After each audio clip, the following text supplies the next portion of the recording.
Subscribe करें और bell दबाएं ताकि कोई खबर रह न जाए।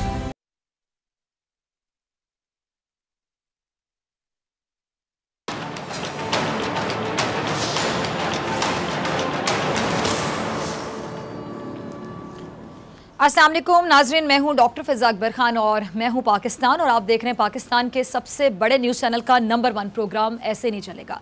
नाज़रीन, इमरान खान साहब की ये जो स्पीच आपने अब सुनी थोड़ी देर पहले, ये वो स्पीच थी जिस पर हम कह सकते हैं कि पूरी दुनिया ने बाकायदा नज़रें जमाई हुई थी। इमरान खान साहब की इस स्पीच से पहले आपने देखा कि पूरा दिन जब आप ट्विटर जो लोग यूज़ करते हैं, एक हैशटैग आपने देखा होगा कि @United Nations General Assembly prime minister Imran Khan once more. इस हैशटैग ने पूरे ट्विटर पर पूरा दिन इस स्पीच से पहले ही धूम मचा कर रखी हुई थी। कुछ लोगों ने इमरान खान साहब को मुस्लिम उम्मा का लीडर भी कहा, क्योंकि उसकी वजह कि इमरान खान साहब ने न सिर्फ पाकिस्तान बल्कि पूरी दुनिया के मुसलमानों की नुमाइंदगी की है। जब भी बात की है पूरे मुसलमानों के हवाले से बात की, पूरी दुनिया के मुसलमानों की बाकायदा नुमाइंदगी की। और इमरान खान साहब ने, आपको याद होगा कि गुज़िश्ता साल भी जब अक़वाम मुत्तहिदा की जनरल असम्बली से जो खिताब किया था, उसमें दुनिया में जो बढ़ता इस्लामोफोबिया है एक अहम मसले के तौर पर उन्होंने पेश किया था, अपनी राय का इजहार किया था। अब जिस तरह कश्मीर के मसले पर बात की, इसने भारत के बयानिए को मट्टी में मिला दिया और इसकी पूरी कैंपेन, बैनुल-अक़वामी लॉबिंग और हम कह सकते हैं कि मकरू कारस्तानियों को मुकम्मल तौर पर नाकाम भी कर दिया गया। ये वजह है कि ना सिर्फ पाकिस्तान बल्कि बाशुमुल भारत, पूरी दुनिया ने इस तकरीर को खुले कानों से सुना।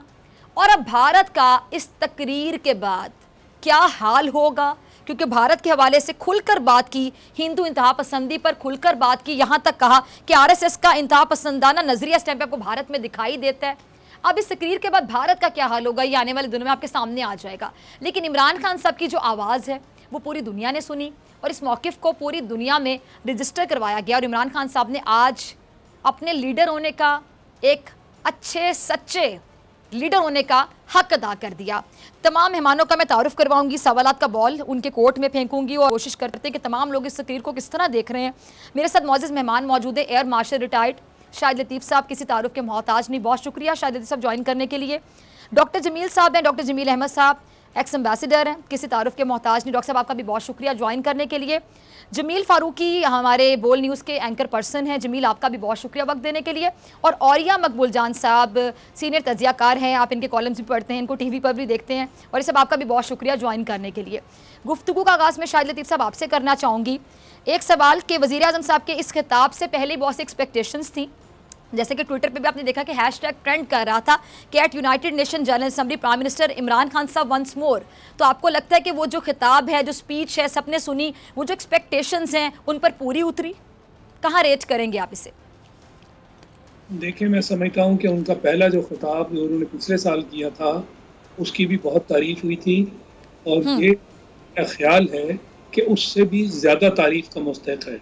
तो अगर मैं ये कहूँ कि हमारी पर पूरा उतरा तो इसमें कोई गलत बात नहीं होगी। इमरान खान जो है उन्होंने पहले भी का सर जो है वो फख्र से बुलंद किया कि पाकिस्तान के प्राइम मिनिस्टर जो हैं उन्होंने पूरी मुस्लिम दुनिया के जो मसाइल हैं और जो ग्लोबल प्रॉब्लम्स हैं उनकी तरफ निशानदेही की और मुल्क और इस खत्ते के लिए नहीं, जिनका असर दुनिया हो सकती निशानदेही की।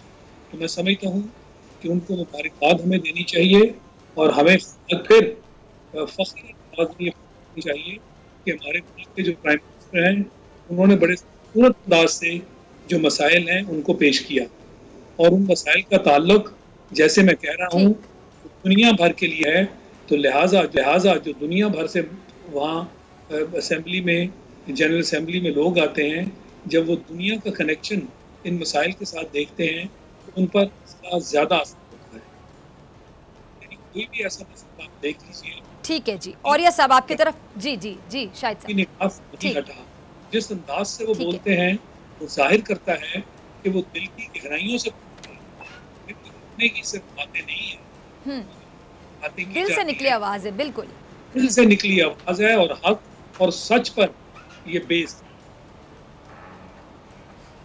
ठीक ठीक है जी, आपका पॉइंट आ गया, शायद साहब आपका पॉइंट आ गया। और ये सब मैं आपकी तरफ आना चाहूँगी। और ये सब आप इस्लाम पर भी बहुत ज़्यादा बात करते हैं, लिखते भी हैं, आपकी बड़ी ग्रिप है इस पर। आपसे मैं जानना चाहूँगी कि इस्लामोफोबिया के हवाले से खासतौर पे बात कीजिए। पहले भी वज़ीर आज़म रहे हैं और ये बातें पहले से होती चली आ रही हैं। इस्लाम के हवाले से जो एक बाकायदा प्रोपोगंडा किया जा रहा है वो आपको भी पता है, सबको पता है। उस पर खुलकर बात करना, उस मसले को हाईलाइट करना, इतने खुलकर राय देना, आपने आज से पहले किसी वज़ीर आज़म को देखा? हमने देखा कि गुज़िश्ता साल भी उन्होंने खुलकर बात की और आज भी उन्होंने जिक्र किया। और भारत को, मेरे ख्याल से मुझे कहना चाहिए, लफ्ज़ बिल्कुल जस्टिफाइड होगा कि भारत को उसकी औकात दिखा दी आज भी खान साहब ने स्पीच में। देखिए, उसकी जब खूबसूरती तकरीर की ये थी कि उन्होंने इन जनरल पूरी दुनिया के अंदर इस्लामोफोबिया की बात की है कि पूरी दुनिया के अंदर एक खास डिजाइन के तहत इस्लामोफोबिया जो है उसको पढ़ाया जा रहा है।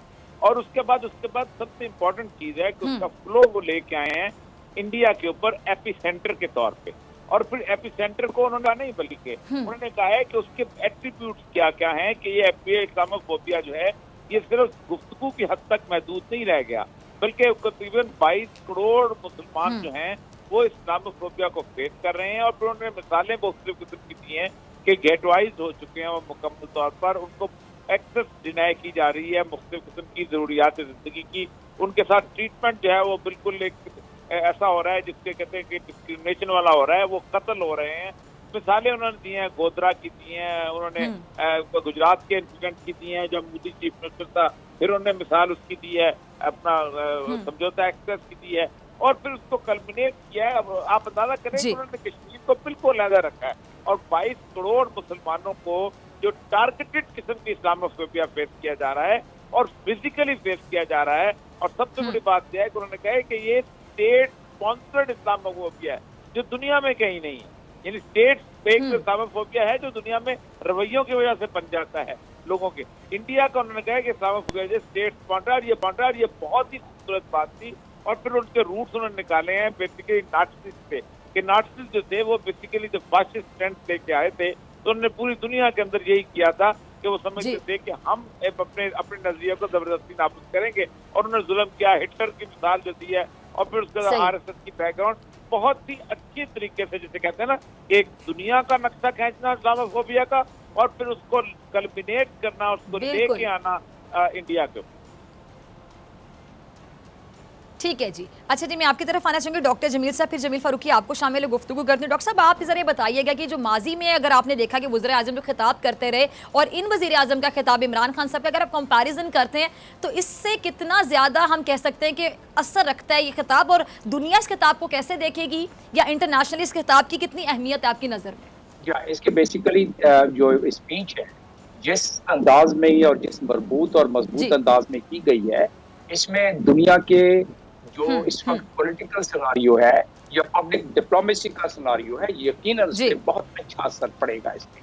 और जिस अंदाज से हर पहलू को दुनिया में जो चीजें मसाइल चल रहे हैं उसके बाद उसको जिस तरह मिलाया गया है अपने मसाइल से, और जिस खूबसूरती के साथ उन्होंने कोविड-19 यानी कि जो उन्होंने पेंडेमिक को कंट्रोल करने में पाकिस्तान को आगे जिस अंदाज में बयान किया है कि किस तरह किया गया है और किस तरीके से, जो अगर स्मार्ट लॉकडाउन न करते तो क्या होता, उन्होंने बताया कि गरीब जो लोग हैं लाखों की तादाद में मारे जाते। ये दुनिया के सेंसिटिव पॉइंट्स हैं और दुनिया इस कामयाबी को अब एक तो ये कामयाबी देख रही है, दूसरा उन्होंने सबसे अहम बात जो मेरी नज़र में की है, उन्होंने कहा है कि ये न्यूक्लियर फ्लैश पॉइंट है। पिछली दफ़ा भी कहा था, किसी और अंदाज में कहा था कि eyeball to eyeball, दो न्यूक्लियर कंट्रीज आपस में खड़े हुए हैं। लेकिन इस पे बहुत सारी किताबें लिखी गई हैं, बहुत सारे जरायद में है, बहुत सारे थिंक टैंक कह चुके हैं कि न्यूक्लियर फ्लैश पॉइंट।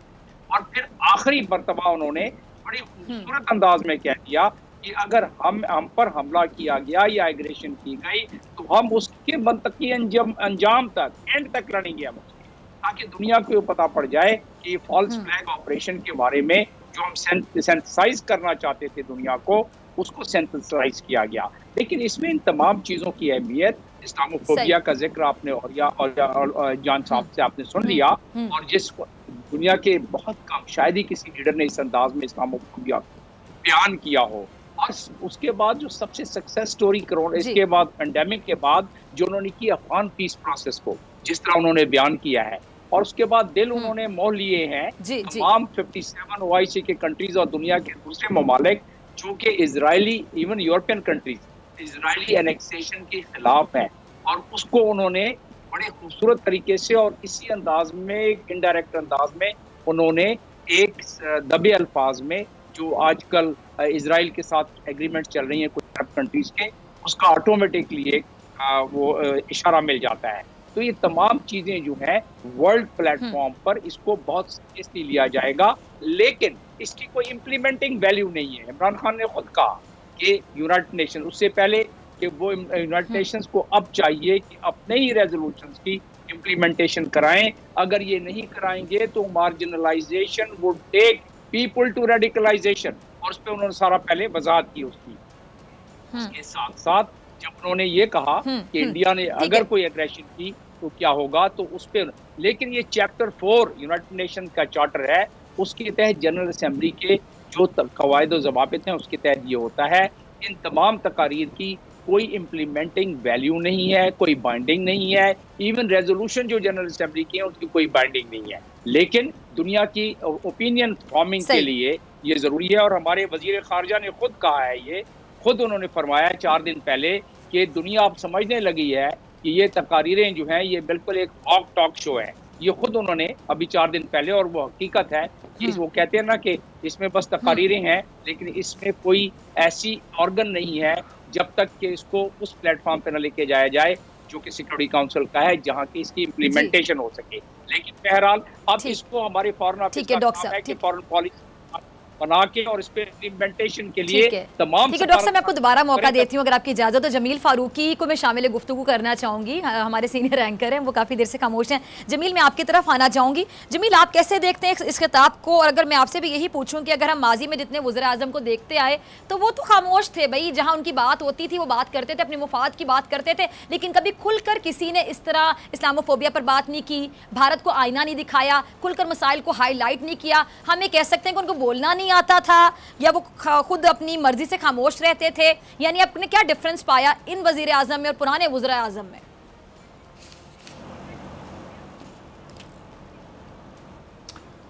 हो तेरे बयाबां की हवा तुझको गवारा, इस दश्त से बेहतर है न दिल्ली न बुखारा। अल्लाह को पामर्दी मोमिन पे भरोसा, इबलीस को यूरोप की मशीनों का सहारा। डॉक्टर फिजा, बहुत शुक्रिया आपके वक्त के लिए। हम सिर्फ वज़ीर आज़म या वज़राए आज़म जो पाकिस्तान के गुजरे हैं उनकी बात नहीं करते। आलम इस्लाम में जितने बड़े हुक्मरान गुजरे हैं उन हुक्मरानों के अपने अपने इंटरेस्ट हैं। उन इंटरेस्ट की बेस के ऊपर कभी इस्लाम का नाम तक नहीं लिया जाता था। आप प्राइम मिनिस्टर ऑफ पाकिस्तान की गुज़िश्ता यूएन जनरल असेंबली की स्पीच देख लें, आप प्राइम मिनिस्टर ऑफ पाकिस्तान की आज की स्पीच देख लें, इसके लिए CCC देना पड़ता है। That CCC is comprehensive, composed and concrete. यानी इतने जबरदस्त मंझे हुए अंदाज में वज़ीर आज़म पाकिस्तान ने आज ये तकरीर की है कि पूरी दुनिया को पता चल गया है कि पाकिस्तान से एक ऐसी लीडरशिप उभरी है जो क्लैरिटी रखती है, इस्लामोफोबिया के मामले के ऊपर क्लैरिटी रखती है। क्लैरिटी इस बात पे रखती है कि अगर लूटी हुई रकम किसी मुल्क से कोई छीन कर लेकर जा रहा है तो पूरी दुनिया को एक वर्ल्ड नैरेटिव दिया जाए, एक करेक्ट नैरेटिव दिया जाए कि ये लूटी हुई रकम वापस लानी है। अक़वाम मुत्तहिदा कोई नई बॉडी नहीं है। अब आप देखिए, एक अरसा दराज से ये बॉडी मौजूद है। इस बॉडी के वर्ल्ड बैंक के साथ एग्रीमेंट थे, और मकबूल जान साहब मेरे साथ मौजूद हैं, वो इसके ऊपर काफी रिसर्च रखते हैं। STAR के नाम से एक एग्रीमेंट है, star, stolen asset recovery initiative. उस एग्रीमेंट के ऊपर इंप्लीमेंटेशन आज तक कहां हुआ, कितना हुआ, पूरी दुनिया को पता है, लेकिन उसकी याद दहानी कराना बनती थी। वो याद दहानी किसने कराई है? Prime minister of Pakistan Imran Khan ने कराई है। दूसरी इंपॉर्टेंट बात, इस्लामोफोबिया के हवाले से आज तक किसी ने अक़वाम आलम से किसी में सवाए रजब तैयब एर्दोगान और वज़ीर आज़म पाकिस्तान इमरान खान ने किसी ने आज तक चार्ली हेब्डो का नाम लिया था? किसी ने आज तक ये बात की थी कि हमारी भी दिल आज़ारी होती है? किसी ने आज तक ये बात की थी कि मुसलमाना ने दुनिया को इतने बड़े चैलेंज का सामना है कि उनको जिंदा जला दिया जाता है, 50-50 लोगों को जिंदा जला दिया जाता है? उसके अलावा किसी ने आज तक बात की कि कोविड-19 पेंडेमिक से पूरी दुनिया को वन यूनिट होना चाहिए था, इकट्ठे होना चाहिए था, बल्कि ये मजीद तकसीम हुआ कि किस मुसलमान की वजह से या किस कौमियत की वजह से ये बीमारी मजीद फैलती है। इंडिया को जितना टारगेट किया गया, उससे बड़ी बात फिजा मैं यहाँ ऐड करूंगा, आप देखिए एक थर्ड वर्ल्ड कंट्री का चीफ एग्जीक्यूटिव यानी प्राइम मिनिस्टर ऑफ पाकिस्तान पूरी दुनिया को क्या मैसेज दे रहा है कि अफगानिस्तान का जो मामला है उसको सॉर्ट आउट करना है। वो मैसेज दे रहा है कि फलस्तीन की आजादी जरूरी है और जरूरी उस वक्त हम तस्लीम करेंगे जब बैतुल मक़दस के साथ उसकी आजादी होगी। यह कहा गया कि इससे साफ साफ एक मैसेज दिया गया कि हम इजराइल को तस्लीम नहीं करते। हालांकि आप देखिए एक और चैप्टर शुरू हो चुका है, आपके सामने है कि यूनाइटेड अरब एमिरेट्स ने, बहरीन ने इजराइल को तस्लीम किया, एक मुआहिदा किया, उसके बाद दुनिया किसी और नैरेटिव की तरफ बढ़ रही है। ट्रंप उसको पूरी दुनिया में दिखाता है कि मैं इजराइल और अरब ममालिक का मुआहिदा कराने जा रहा हूं, और एक थर्ड वर्ल्ड कंट्री का एक न्यूक्लियर पावर मुल्क पाकिस्तान, उसका चीफ एग्जीक्यूटिव आज बताता है कि हम इजराइल को तस्लीम नहीं करते, हमारे पासपोर्ट पर लिखा हुआ है। ये वो मुल्क था जिसके बारे में हमने हमारे बाबा कौम का एक नैरेटिव था, हमारा एक नैरेटिव है, हमारी एक सोच है। तो इससे बढ़कर और कुछ नहीं हो सकता मेरे ख्याल में। Prime minister of Pakistan Pakistan की तारीख में जितने भी वज़ीर आज़म गुजरे हैं उनसे बिल्कुल अलग थलग हैं, और उनकी एक जो ग्रूमिंग या ब्रिंगिंग हुई है वो इस चीज को मुमताज करती है उनको, और ये चीज उन्होंने दिखा दी है कि पाकिस्तानी अपने नैरेटिव और फॉरेन पॉलिसी के हवाले से बिल्कुल क्लियर है। मैं आपकी तरफ दोबारा आऊंगी। ठीक है जी, फिर और ये सब मैं आपकी तरफ आती हूँ। अच्छा शाहिद लतीफ़ साहब, आपसे मेरा सवाल ये कि जो वज़ीर-ए-आज़म इमरान खान साहब ने आज जो स्पीच की, इसमें फ़लस्तीन का जो 2 रियासती हल है और ख़ासतौर पे 1967 से पहले की जो UN रेजोल्यूशंस है उस पर अमल दरामद करने पर जोर दिया है, जो कि बड़ा एक अहम पॉइंट है। अब मौजूदा सूरत हाल में सर ये जो पॉइंट है, ये जो बात उन्होंने की, ये बयान पूरी मुस्लिम उम्मा के लिए एक बहुत बड़ा पैगाम है, इसे आप कैसे देखते हैं? देखें, ये पैगाम सिर्फ दुनिया के लिए नहीं है, हमारे उन 2 मुस्लिम ममालिक के लिए भी है जिन्होंने अभी हालिया वक्तों में इजराइल को तस्लीम किया। उनको सोचने की ज़रूरत है कि ये हम बीच में एक दरार डाल रहे हैं। मुस्लिम उम्मा का एक जो स्टांस है वो वही होना चाहिए जो इमरान खान ने लिया, और साथ ही कहा कि आपने जैसे कहा कि 1967 से पहले ये करारदाद है, बाकायदा UN को याददाश्त जो है वो दोबारा उन्होंने दोहराई उनकी कि ये आपका ही रेजोल्यूशन है। जैसे कश्मीर का जिक्र किया, वो फ़लस्तीन को भूले नहीं। हालांकि कहा जाता है कि पाकिस्तान हर वक्त कश्मीर का जिक्र करता है, मगर ये उन्होंने साबित कर दिया कि ये बात आप न करें। कश्मीर के साथ बिल्कुल हमारा एक ताल्लुक है, क्योंकि हम उसमें सिग्नेटरी भी हैं, जो रेजोल्यूशन पास हुई थी, बिल्कुल ताल्लुक है। मगर जो मुसलमानों के मसाइल दुनिया भर में हैं, हम उनको भूले नहीं।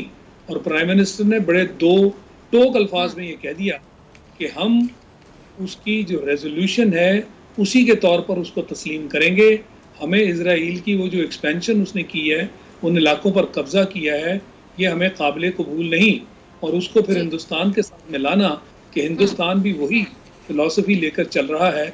डेमोग्राफी का उन्होंने जिक्र किया और ये कहा कि अक़लियतों के ऊपर जैसे हिंदुत्व के नाम पर हिंदुस्तान और RSS जो है वो इस वक्त गलबा हासिल कर रही है, हमें ये अप्रोच कबूल नहीं। और इस्लामोफोबिया के नाम पर जो उन्होंने जिक्र किया कि 20 करोड़ मुसलमान और इसी तरह जो दूसरी अक़लियतें हैं उनको हिंदुस्तान में कैसे उनकी नस्ल कुशी की जा रही है, ये हम कबूल नहीं करते। तो मकसद ये है कि दुनिया की चीज़ों के साथ बड़े खूबसूरत तरीके से इन मसाइल को जो इस वक्त दुनिया की नज़र में हैं, और कश्मीर तो दुनिया भर उसको यहाँ फ्लैश पॉइंट मानती है, क्योंकि 2 न्यूक्लियर मुल्क हैं, उसका उन्होंने जिक्र कर दिया कि ये बहुत बड़ी तबाही यहाँ पे पैदा हो सकती है। UN को चाहिए कि इस तरफ ध्यान दे और जो उसकी कम से कम जो करारदादे हैं उन पर अमल दरामद कराए।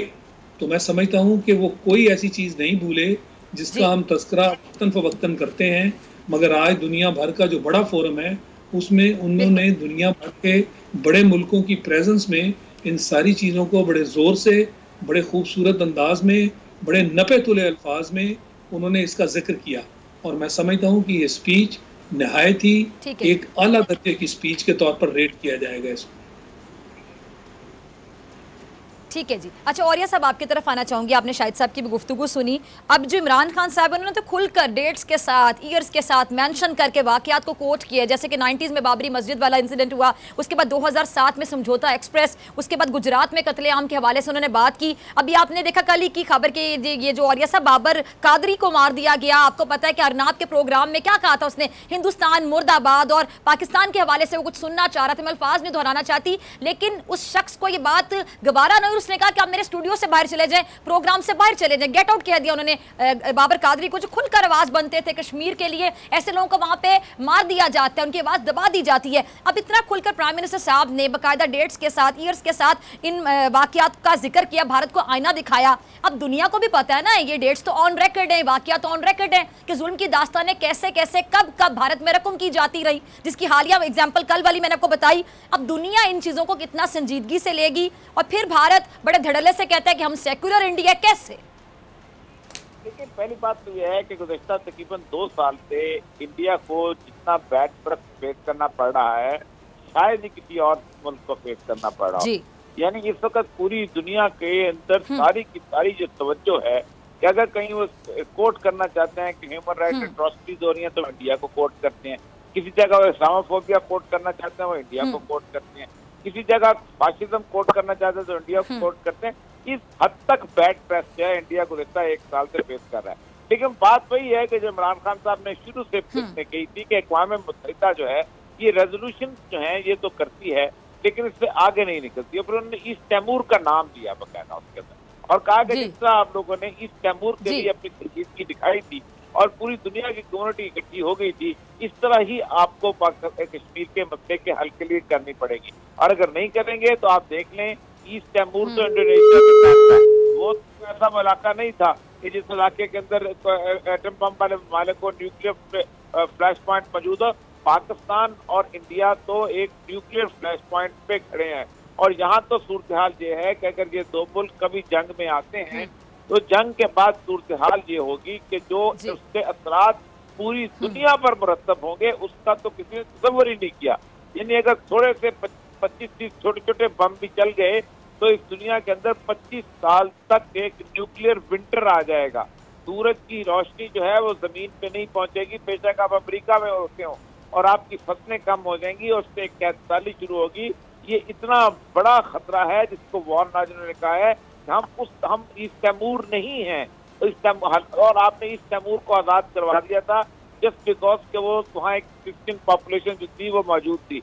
अगर आपने कश्मीर को नहीं किया तो एक जिसे कहते हैं एक ऐसी जंग का आगाज आप कर लेंगे और इंटरनेशनल कम्युनिटी को फिर उस वक्त पता चलेगा कि इंडिया क्या कुछ करना चाहता है और किस तरह इस खित्ते को जंग की आग में झोंकना चाहता है। ये बड़ी डिटेल किस्म की और बड़ी वाज़ेह बातें हैं जो उन्होंने की। ठीक है जी, वज़ीर आज़म साहब ने कश्मीर के हवाले से बात की, अफगानिस्तान के हवाले से, फ़लस्तीन के हवाले से बात की। यानी ये नहीं लग रहा था कि पाकिस्तान के प्राइम मिनिस्टर बात कर रहे हैं, बल्कि पूरी मुस्लिम उम्मा के लिए बात की। अब एक अहम सवाल जो कि मैं छोड़ के जा रही हूँ, नाज़रीन आप भी ज़रा सोचिएगा, ब्रेक से आने के बाद तमाम एनालिस्ट से मैं इसका जवाब लूँगी कि जो बाकी दुनिया के जो मुस्लिम ममालिक के सरबराहान हैं वो इन मामलात पर आकर खुलकर बात क्यों नहीं करते हैं जिस तरह हमारे प्राइम मिनिस्टर इमरान खान साहब ने की। इस सवाल का जवाब ब्रेक के बाद।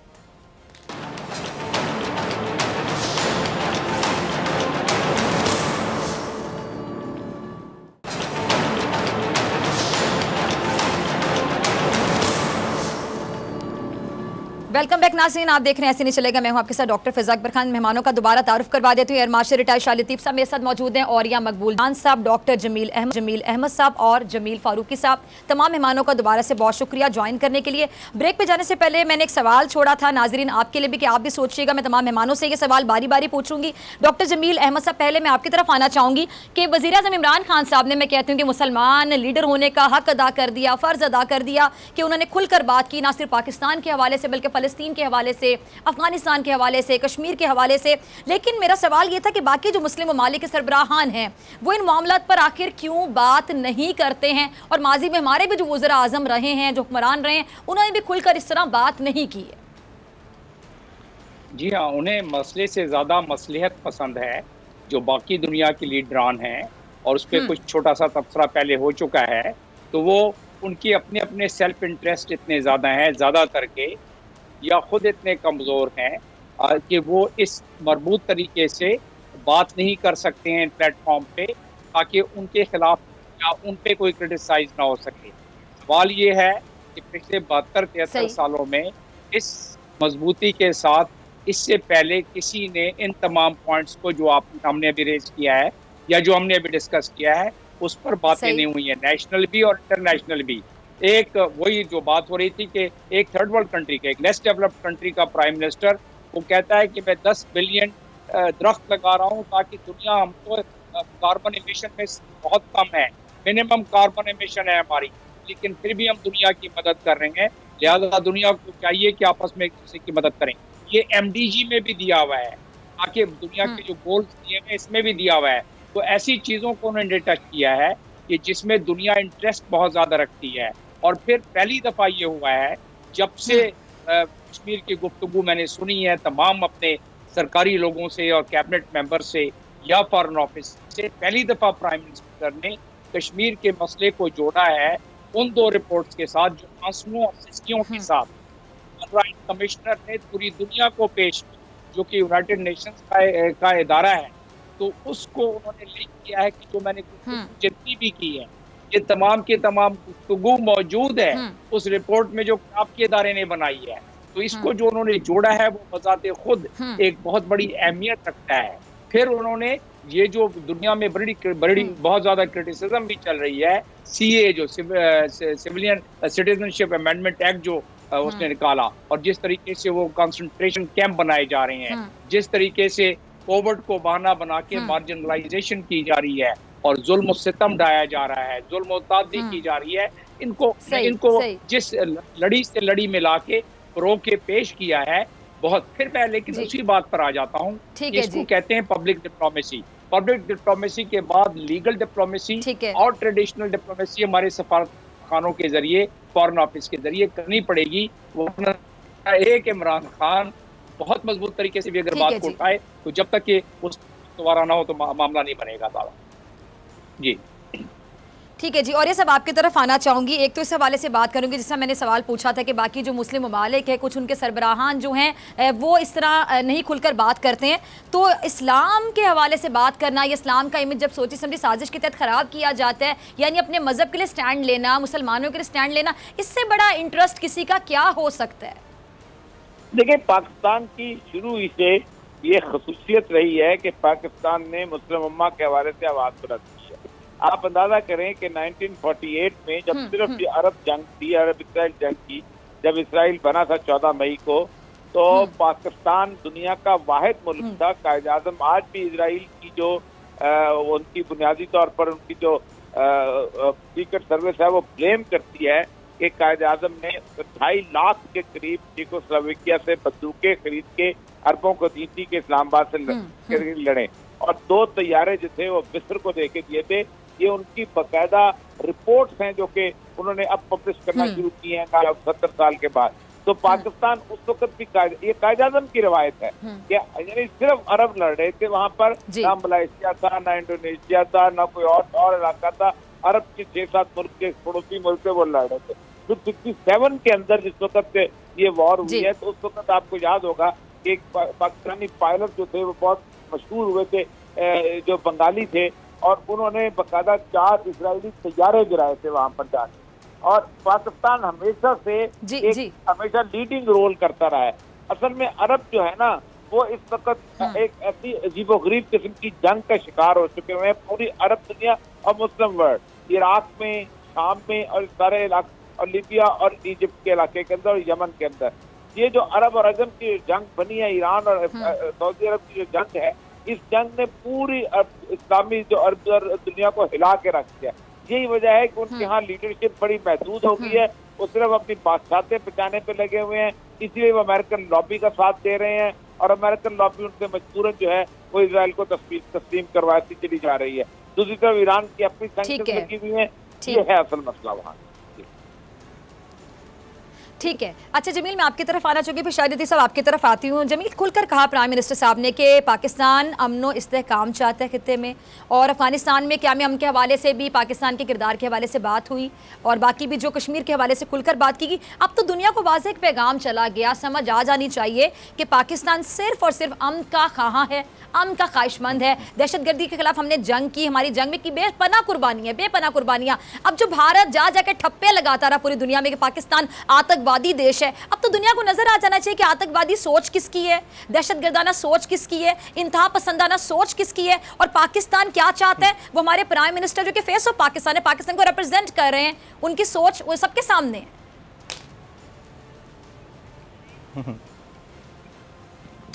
फिजा, पहले तो आपने बाकी 3 मौजूद पैनलिस्ट से जो सवाल किया ना कि दुनिया का कोई और लीडर इतना खुलकर क्यों नहीं बात करता जितना प्राइम मिनिस्टर ऑफ पाकिस्तान ने की, तो इस पर मैं बात करूंगा।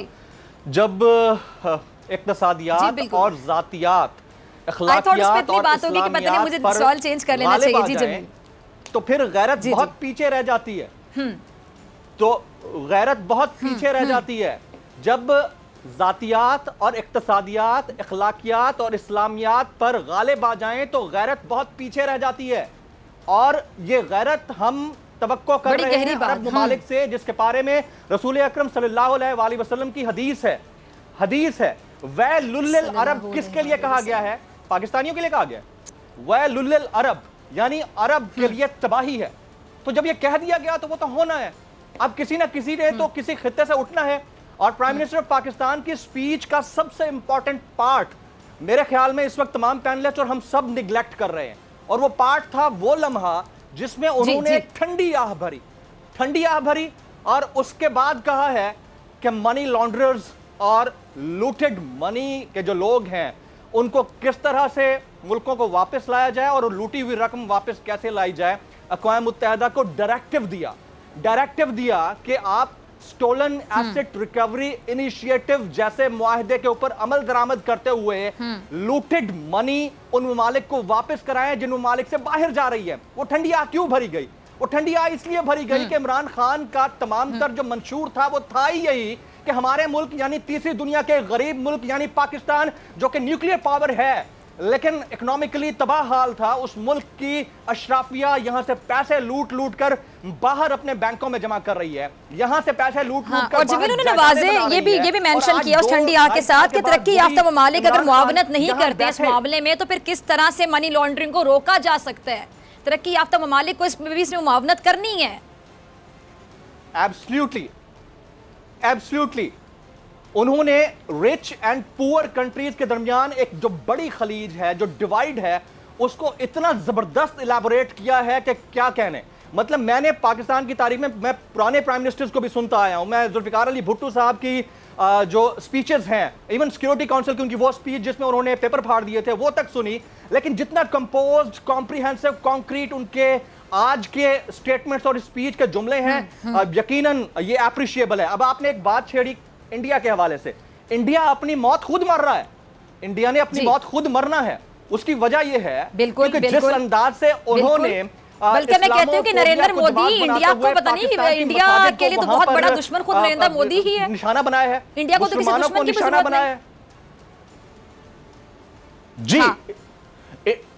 इसमें तो कोई शक नहीं है कि इंडिया को इस वक्त जितने बड़े दुश्मन यानी मोदी का सामना है, शायद उसका दूसरा कोई उतना बड़ा दुश्मन होगा ही नहीं। मोदी अपने लिए खुद अपनी मौत चुन चुके हैं। अब पूरी दुनिया में लॉकडाउन हो रहा है कोरोना वायरस कोविड-19 की वजह से, और हमारा Indian occupied Kashmir that is under seize है। तो इससे बड़ा अलमिया क्या हो सकता है? और इमरान खान साहब ने जिस तरह पिछले साल यूएन जनरल असेंबली में खिताब किया और बावर किया कि पूरी दुनिया देख ले कि इंडिया का चेहरा क्या है, मेरे ख्याल में आज जो जुमले थे उससे बेहतर अंदाज से बाबर कराया कि जो एक साल उन निहत्ते कश्मीरियों के ऊपर बीता है, उनका जो मदावा है वो शायद पूरी दुनिया भी अपने इन एयर कंडीशन रूम्स में बैठकर नहीं कर सकती है। मोदी ने जिस अंदाज से पाकिस्तान को टारगेट करने की कोशिश की है, पूरी दुनिया में पाकिस्तान का चेहरा मस्क करने की कोशिश की, मोदी ने अपने मुसलमानों को, अपने मुल्क में रहने वाले मुसलमानों तक को नहीं छोड़ा। मोदी की अपनी पार्टी यानी बीजेपी के अंदर बैठे हुए लोग खुद कहते हैं कि दिसंबर 2021 तक वो हिंदुत्व यानी अखंड भारत यानी महाभारत को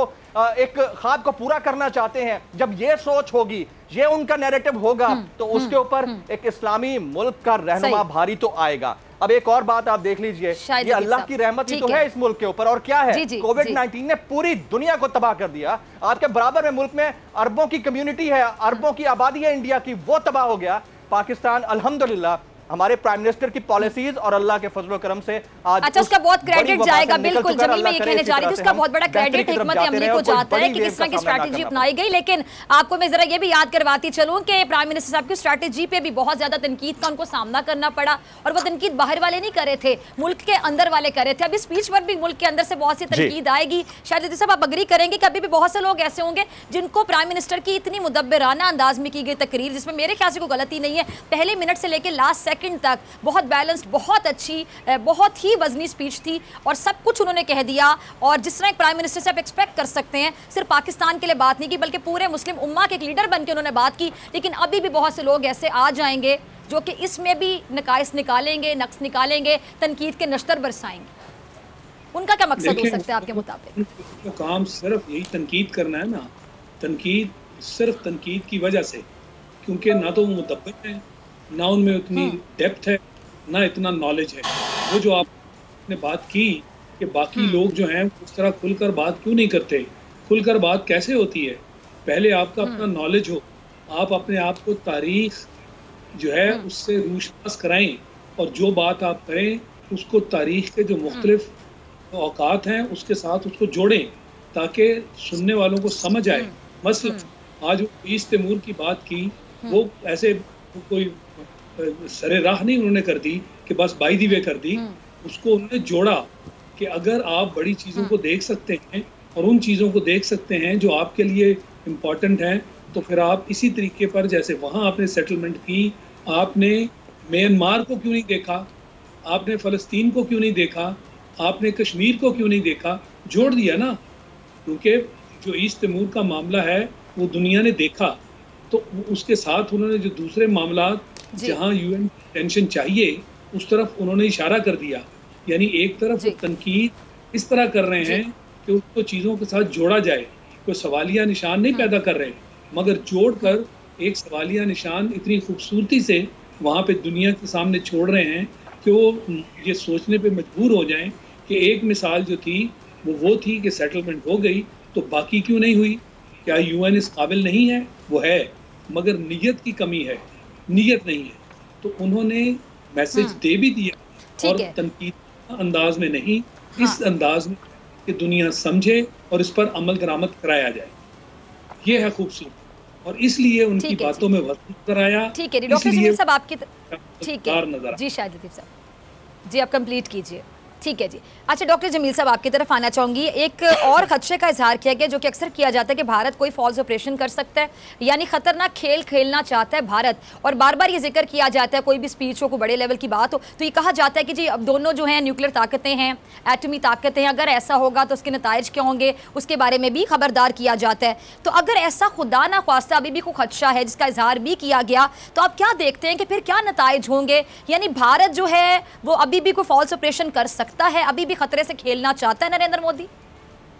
देखिए, वो तो हमारे चीफ ऑफ आर्मी स्टाफ ने भी इसका जिक्र किया हुआ है और कई मरतबा प्राइम मिनिस्टर ने भी जिक्र किया हुआ है कि ये मज़मूम अज़ाइम तो भारत रखता है, मज़मूम अज़ाइम तो भारत रखता है कि वो करेंगे। तो उसलिए वो अपनी जगह पे, लेकिन इसको काउंटर नैरेटिव करने के लिए प्राइम मिनिस्टर ने निहायत ही एक उम्दा अंदाज से पेश किया है नुक्ता, जिसमें कि 2 दिन या 3 दिन बल्कि 6 दिन पहले अमेरिका का और इसका इंडिया का एक काउंटर टेररिज्म पे इनकी एक कॉन्फ्रेंस थी जिसमें इन्होंने ज्वाइंट कम्युनिके इशू किया और जिसमें उन्होंने वही नैरेटिव दोहराया कि पाकिस्तान से टेररिज्म के बेसेस हैं और वहाँ से लोग आते हैं। तो उस लिहाज से वो जिस नैरेटिव को बना के अपना फॉल्स फ्लैग ऑपरेशन करने का एक नैरेटिव बिल्ड कर रहे हैं शुरू से, उसको उन्होंने इस स्पीच में काउंटर नैरेटिव दे दिया कि वो क्या करे। तो ये एक टेक्निकल चीजें भी बिटवीन द लाइन इसमें इस तकरीर में है, जिस तकरीर को मैं कहूंगा कि जो कि बिल्कुल बहुत सारी इसमें पॉइंट्स जो है इंटरनेशनल कानून के मुताबिक हैं और उसमें दुनिया को, क्योंकि अगर ऐसा कोई सिलसिला, पहली बात तो ये कि अमेरिका अब इंडिया ये हिम्मत करेगा नहीं, क्योंकि इंडिया को पता पड़ गया है कि पूरी दुनिया को इस बारे में आगाही दे दी गई है कि फॉल्स फ्लैग ऑपरेशन, और अगर फॉल्स फ्लैग ऑपरेशन हुआ, प्राइम मिनिस्टर ने उसके नताइज भी बता दिए, that would be known as aggression, और एग्रेशन के नताइज बता दिए कि ये कौम, पूरी कौम मिलके लड़ेगी और ये आखिरी हद तक जाएगी। और उसके बाद आपने औरिया साहब की बात सुनी, उसमें एक बात का मैं इजाफा कर दूं जो टेक्निकल पॉइंट है, न्यूक्लियर अगर कोई किसी लिहाज से दुनिया में कहीं अगर कोई इस्तेमाल हो जाए तो तकरीबन 50 किलोमीटर दूर तक हवा में उसके गुबारात जाते हैं, जिसको कहते हैं कि उस गुबारात जो सारे के सारे ज़र्रात न्यूक्लियर हो जाते हैं और 7 दिन में पूरी दुनिया में वो फैल जाते हैं। बाकी बातें आपने सुन ली कि पूरी दुनिया में बादल कैसे छा जाते हैं, कैद साली कैसे, तो पूरी दुनिया इस मामले में बड़ी मुतफक्कर है लेकिन कभी कभी उनको ये ख्याल होता है कि फॉल्स फ्लैग ऑपरेशन के बाद, जिसको कोल्ड स्टार्ट भी कहते हैं इंडिया वाले, वो करके वो वापस चला जाएगा, उस तक पाकिस्तान को मौका नहीं मिलेगा, जिसका नैरेटिव जो है इमरान खान ने हाईएस्ट लेवल पे पेश कर दिया, काउंटर नैरेटिव। जी सही है जी, ठीक है जी। अच्छा औरिया साहब फॉल्स फ्लैग ऑपरेशन के हवाले से भी एक मतलब खदशे का इजहार किया गया और ये खतरनाक खेल खेलना चाहता है भारत अभी भी। अब हमने देखा है कि जब भी मुंह की खाना पड़ी, खासतौर पे नरेंद्र मोदी को, जो कि आरएसएस की सोच रखता है, बीजेपी गवर्नमेंट की क्या सोच है पूरी दुनिया ने देख ली, तो जब भी कभी मुंह की खाना पड़ती, और आज तो अल्फाज से मेरे ख्याल से मुंह तोड़ के रख दिया नरेंद्र मोदी का, भारत का, आरएसएस का, हमारे ग्रेट प्राइम मिनिस्टर ने। तो आपको क्या लगता है कि अपनी हार देख के, अपनी शिकस्त देखकर, क्या बुखलाहट में दोबारा ऐसी कोई हरकत हो सकती है भारत की जानिब से? मेरा ख्याल है कि इस वक्त पूरे का पूरा इलाका जो है ना फ्लैश पॉइंट बन गया हुआ है। 3,75,000 इंडो पैसिफिक जो फौजें हैं वो अमेरिका ने एयर मार्क करके उनको स्टेशन कर दिया हुआ है मुख्तलिफ जजीरों में इस वक्त पैसिफिक के इलाके में। तकरीबन उनके वॉर जो हेड्स हैं, वॉरशिप्स हैं, वो आ चुके हुए हैं और 2,000 के करीब प्लेन वहाँ पर अमेरिकन वहाँ पहुँच चुके हुए हैं।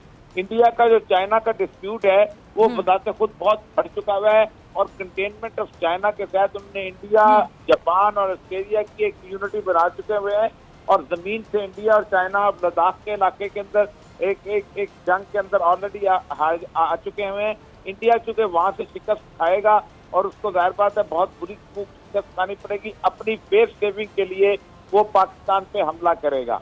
ये बहुत है, यही है सिनेरियो जिस वक्त बन रहा है, क्योंकि अगली और कुछ नहीं तो अगले कम से कम 3-4 महीने के अंदर बिल्कुल फेस सेविंग के लिए ऐसा कर सकता है, कर सकता है। और ये दुनिया पूरी कह रही है, प्रोडिक्ट भी कर रही है कि इंडिया ने चाइना के साथ तो लड़ाई इस तरह कर नहीं पाएगा अपने अवाम को सेटिस्फाई करने के लिए, क्योंकि आज अगर इंडिया चाइना की लड़ाई होती है तो इंडिया का यानी चाइना से हार का जो बदला है और या साहब वो पाकिस्तान से निकालना चाहिए, अपनी फ्रस्ट्रेशन पाकिस्तान पे हमला करके निकालना चाहेगा इंडिया?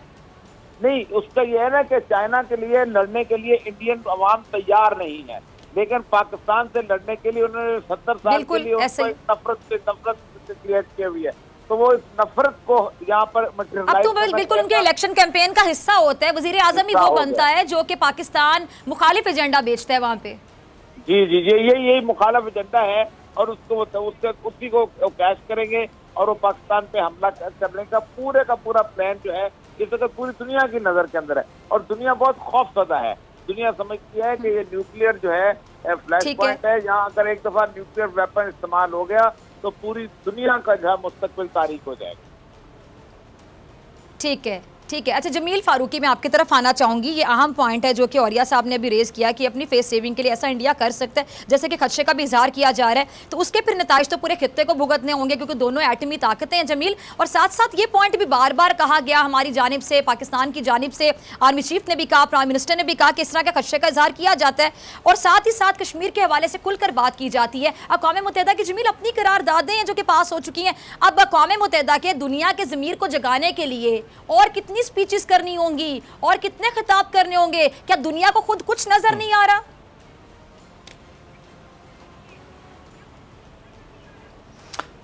फिजा, अनफॉर्चुनेटली हमारे पास ऑप्शन यही बचता है कि तकरीर के ज़रिए, खिताब के ज़रिए अपने नैरेटिव को बिल्ड किया जाए। अब आपने पहले एक सवाल उठाया बाकी मौजूद पैनलिस्ट से कि इंडिया क्या ऐसा कर सकता है। इंडिया तो ऐसा करेगा और इंडिया ऐसा करता आ रहा है। ये सवाल ज़्यादा इंपॉर्टेंट नहीं, इससे इंपॉर्टेंट सवाल ये है कि अगर इंडिया ऐसा करता है तो पाकिस्तान ने क्या करना है। ये पाकिस्तान 1998 या 1999 का पाकिस्तान नहीं है, ये पाकिस्तान 2020 का पाकिस्तान है। इस पाकिस्तान की अपोजिशन अगर ये कहती रही है एक वक्त में, और अपोजिशन के लीडर किसी एक निजी होटल में खड़े होकर जो आजकल इंडिया से मादत के साथ लंदन से बैठकर डिजिटल ऑनलाइन खिताब करते हैं, वो पाकिस्तान के ही एक निजी होटल में खड़े होकर ये कह चुके हैं कि Kargil was a miss adventure. अपने मुंह से मान चुके हैं, वो शख्स अपने मुंह से मान चुके हैं। और उसकी रीजन क्या थी? उसकी रीजन ये थी कि आज इनको जो पेट में दर्द है कि पाकिस्तान की गवर्नमेंट और पाकिस्तान की फौज एक पेज पर है, तो उस एक पेज पर होने का रिजल्ट आज की स्पीच है। उस एक पेज पे होने का रिजल्ट गुज़िश्ता साल यूएन जनरल असेंबली की स्पीच थी। ये 1998 या 99 का पाकिस्तान नहीं है, ये 2020 का पाकिस्तान है। अगर आज इंडिया ने या मोदी ने या उनकी अफवाज ने या उनके बिपिन रावत ने पाकिस्तान की तरफ आंख उठाकर देखने की भी कोशिश की ना, तो फिर वही हाल होगा जो 27 फरवरी को हुआ था। फिर वही हाल होगा कि उनके जो अब राफेल आए हैं ना, तो राफेल यहां पर आकर उनके पायलट्स गिरेंगे और पाकिस्तान से चाय पीकर जाएंगे। ये कोई मामूली बात नहीं है, ये फर्क होता है। It's a policy directive, foreign policy directive. अकेला प्राइम मिनिस्टर पाकिस्तान इमरान खान नहीं बैठ के बनाता, पूरी तमाम जो स्टेक होल्डर होते हैं वो ऑन बोर्ड होते हैं, फिर जाके पॉलिसी डायरेक्टिव बनता है। तो वो नवाज शरीफ साहब थे जो जनरल असेंबली में जाकर पर्चियों से खिताब करते थे। अब ये इमरान खान का दौर है, और अब अगर इंडिया कुछ करेगा या सोचेगा, इस तरफ देखेगा, तो मुंह की खाएगा। अच्छा, बल्कि इसमें मैं ऐड करना चाहूंगी, हमारे साथ एक रिटायर्ड एयर मार्शल बैठे हुए शाहिद लतीफ़ साहब, जो किसी तारुफ के मोहताज नहीं है। शाहिद साहब, आपकी तरफ आना चाहूंगी। पाक फौज के जज्बे को तो मेरे ख्याल से आप तमाम लोग सलाम करेंगे कि 1965 में शाहिद लतीफ़ साहब जब पाकिस्तान को बने हुए 2 डेकेड्स भी नहीं हुए थे, पाकिस्तान को बने हुए 20 साल भी नहीं हुए थे, तब आपको याद होगा कि वो जिम खाना में नाश्ते का प्लान कर रहे थे भारत वाले। लेकिन पाकिस्तानी फौजियों की जुर्रत को मैं सलाम पेश करूंगी, आप सब अग्री करेंगे मेरी बात से, कि ना को चने चिपवा दिए थे। हमने उनको याद करवा दिए थे कि नाश्ता कहते हैं किससे, तुम लोग करोगे नाश्ता लाहौर जिमखाना में आकर। और फिर 1971 की वॉर भी आपको याद होगी। यानी हमारी फौज की तादाद उनसे कम थी, रकबे के लिहाज से छोटा मुल्क था, एक नया बना हुआ मुल्क था। भारत का सीना चीर कर ही पाकिस्तान हमने निकाला था, लेकिन हमने तो तब उनको नाको चने चिपवा दिए थे। अब जाकर पाकिस्तान को, जो कि माशाल्लाह इसको 7 डेकेड से ऊपर का टाइम हो चुका है, अब ये पाकिस्तान से पंगा कैसे ले सकते हैं? शाहिद लतीफ़ साहब, आपका लास्ट कॉमेंट। देखिए, बात ये है कि उन्होंने तो ये हरकत बार बार करने की कोशिश की, जैसे आपने लफ्ज़ इस्तेमाल किया कि हर मर्तबा हमने नाको चने चबवाए।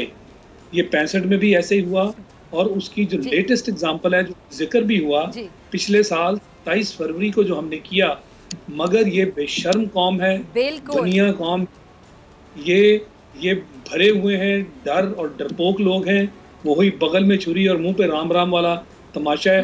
पूरी दुनिया के सामने ये प्रोपेगेंडा करके उनको गलत फहमी का शिकार करते हैं, जबकि असल में हर चीज़ जो है, ख़ासकर ये जो फॉल्स फ्लैग ऑपरेशंस हैं, ये इनके और जो दहशतगर्दी है वो भी वहीं से करवाई जाती है, मगर नाम पाकिस्तान का बदनाम किया जाता है।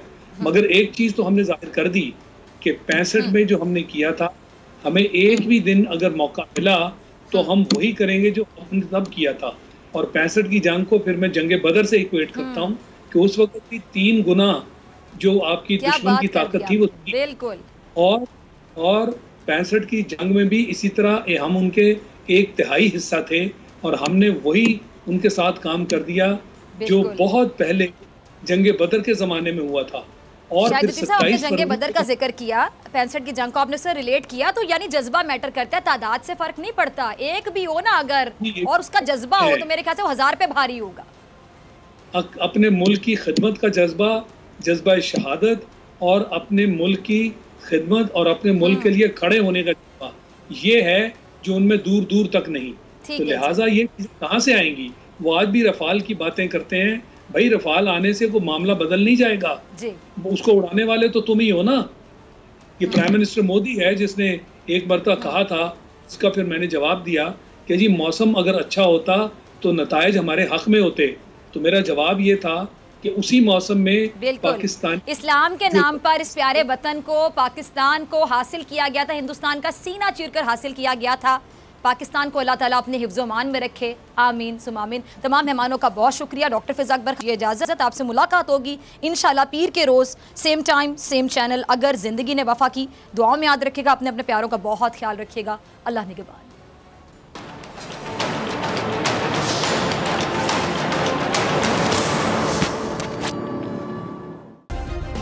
सब्सक्राइब करें और बेल दबाएं ताकि कोई खबर रह न जाए।